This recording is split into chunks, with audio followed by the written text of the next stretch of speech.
నిన్న చిలుకూరు బాలాజీ టెంపుల్లో పిల్లలు లేని దంపతులకు గరుడ ప్రసాదం పంచిపెట్టడం జరిగింది.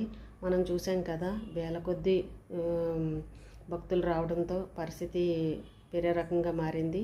రేపు బ్రహ్మోత్సవాల సందర్భంగా రేపు ఆఖరి రోజున సోమవారం కళ్యాణం జరగబోతుంది. ఆదివారం 21వ తారీఖు సాయంత్రం కళ్యాణం జరుగుతుంది. ముందుగా చెప్పడం అయితే, కళ్యాణానికి పెళ్లి కాలేని పిల్లలు ఎవరైనా సరే కళ్యాణాన్ని చూసిన తరించిన వారికి తొందరగా కళ్యాణం జరుగుతుందని అందరూ రావచ్చని చెప్పారు. కానీ రేపు ఎవరికి పర్మిషన్ లేదండి. మనం ఇంట్లోనే ఉండి సాయంత్రం పూట స్వామివారి పూజ చేసుకుని తరించవచ్చు. కానీ అక్కడికి వెళ్ళడానికి మాత్రం పర్మిషన్ ఇవ్వట్లేదు.